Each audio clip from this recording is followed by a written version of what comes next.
this video, you're going to learn 5 mistakes that we all make when it comes to decluttering and what you can do about them. And you're going to want to stick with me until the end because I have an incredible declutter challenge. It's absolutely free and I would love for you to join me. Details on that at the end. If you're ready to love parenting and parent from love, slam on that subscribe and like button. Don't forget to turn on the notification bell so you can meet me back here every Monday. The Parenting Junkie. Hi, I'm Untitled. I'm a mindful parenting coach. I'm the mother of 4 and I absolutely love talking about presence, peace and play and reclaiming those for you and your family. Today I'm going to share 5 ways we sabotage any decluttering that we want to do, and I'm going to share what you can do about it. If you're ready to declutter, hit that like button and let's get started. Number 1, thinking it's one and done. People often tell me, but I decluttered last year, and they think that they're done decluttering. Now I know there are lots of different methodologies out there and some of them think that it is one and done, but what I've seen with my clients is that that's simply not the case, especially when there are young children around, and especially if you live in a seasonal place. Things come in and out of your life in a pretty rapid pace. Kids bring home more and more art projects, or every time you go to the dentist they're given another little toy. Babysitters, friends and well-meaning family members bring lots of gifts that sometimes you don't want in your home, or maybe you yourself are buying all sorts of stuff that you eventually realize you don't want. That's okay. The most important step here is to forgive yourself all of that and realize that decluttering is not one and done. It's an ongoing process. So yes, there might be one major declutter of every different category or room in your house, but you're going to need to continue your decluttering efforts all the time because things are coming in to your home all of the time, and equally they need to be leaving your home. As your children outgrow certain things, certain toys become irrelevant or things break, those are the times that you're going to want to keep and continually get those things out of your sacred space. So please don't worry yourself if things continue to accumulate. Of course, we all want to watch our consumption habits and try to limit the things that we don't want coming in from coming in, but we also have to forgive that this is the type of culture we live in and it's going to happen.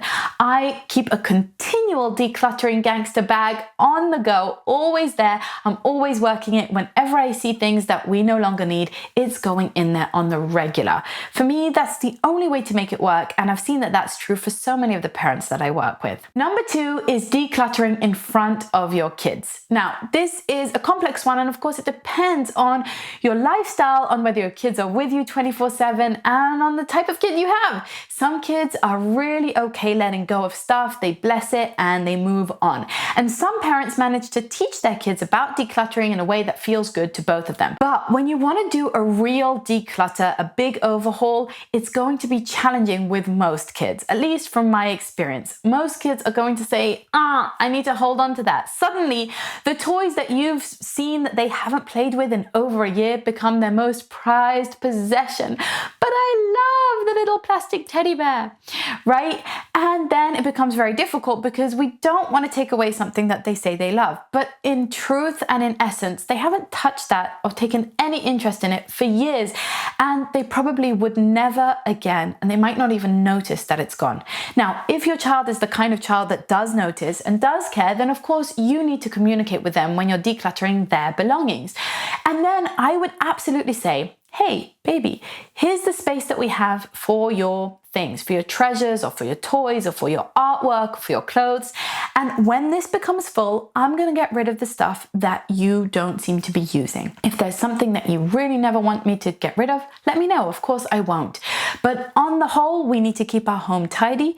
We need to keep our possessions only to the things that we like to use so that our home feels good to us and that we don't create a lot of mess and other people can enjoy these things. It makes space for us to enjoy the next things that come into our home too. So I absolutely think we should be teaching our kids and putting language around that, and we should be transparent and authentic. It's not that you should sneak behind their back, but as long as you're actually communicating to older children at least that this is something that happens, and you can let them know, hey, I'm going to be decluttering next week. Let me know if there's anything that is out of bounds. Of course, you're never going to take any of their prized possessions, but if it's stuff that's been lying around for a long time, no one's taken interest of, or it's stuff that's adding bad energy to your home, like things that have a million little pieces and there's always a mess around it, you take the liberty as the leader of the home to make that decision. You can communicate it to your child, but I recommend doing it when they're not there. If they're that type of kid, at least, right? At least for me, that's how it works. When my kids are there, I can do some decluttering, but I can't do really in-depth, work in other people's homes or in my own when there are children standing there saying, no, I love this, I love that, because it's not real. It's a hoarding feeling that comes up. It's a fear-based feeling of like, they're going to take everything from me. But the truth is that we have to focus on what we gain by decluttering. We gain space, we gain focus, we gain a sense of soothing, enjoyable, beautiful space for ourselves.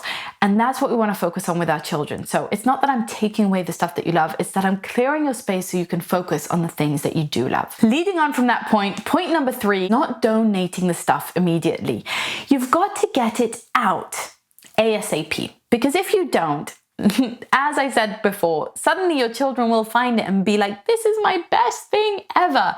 And you yourself will start to have your doubts creeping in again. Oh, but maybe I will use this one day. Maybe these pants will fit me again. Maybe I do like those shoes after all.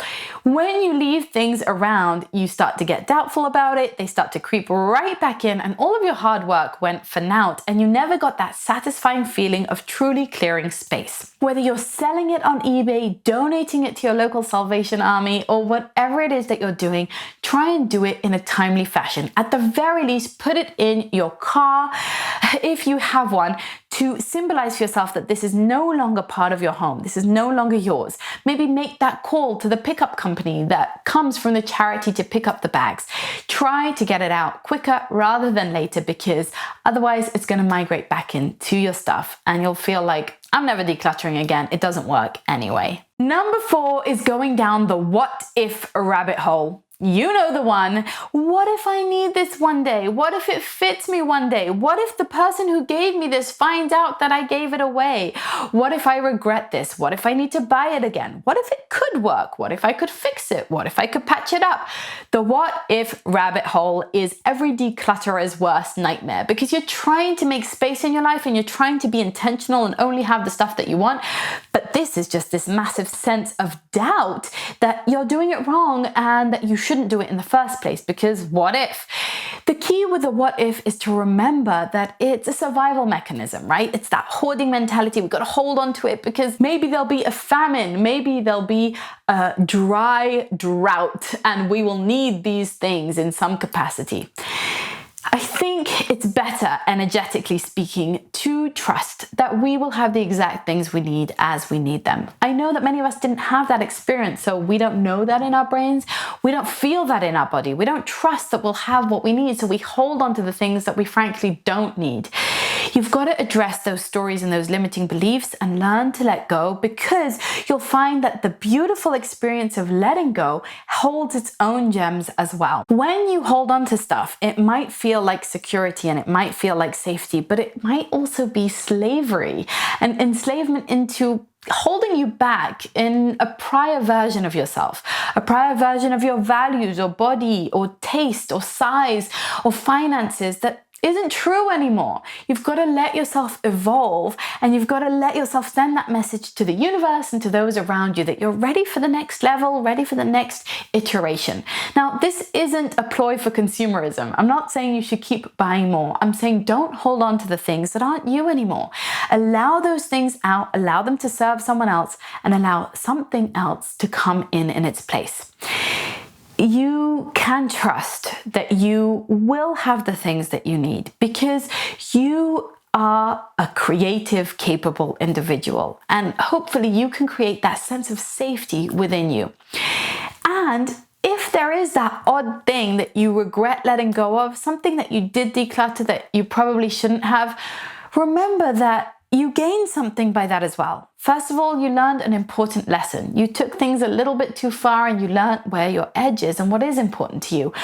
And And second of all, in that decluttering spree, you made space. You got rid of things. You created minimalism and soothed your environment. So yes, you got rid of something that you wish you hadn't. It happens. But on the other hand, you got rid of a lot of things that you did need to do, and probably that outweighs the cost. And finally, don't take on too much at once. When we decide we're ready to declutter, we sometimes take on our entire house or all of the toys or all of the clothes, and it becomes too much. You get overwhelmed, and then you give up without experiencing any sense of success, and then you're never going to do it again because it was too hard and you failed at it anyway.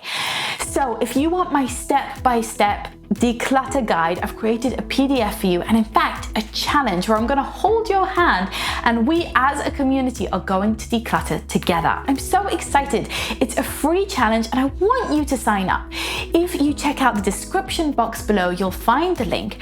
When you sign up, you're going to get a video all about this decluttering and my story behind it and some of my personal truths here, and it's a little vulnerable to share, but I want to because this is so important to me and I believe in it so much. Plus, you're going to get some really practical step-by-step guides on what to do next so that you can experience success right now.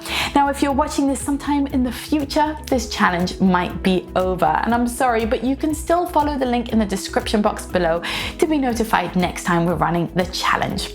Now's the time to leave me a comment below. Are you ready to take on the challenge? Let me know with a challenge accepted if you are doing it. Give me some love in the comments. Slam the like button if this is helpful for you and you want to hear more about decluttering. Doing that gives back to me and to our community because it helps other parents who might find this useful find it. So thank you so very much. And I would love to see you inside that challenge today. Now, you're going to want to slam on that subscribe button because here's what's coming next week. We're talking about another favorite topic of mine. If you've spent all this money and energy on buying lots of beautiful toys for your kids and they're not playing with them at all, this video is for you.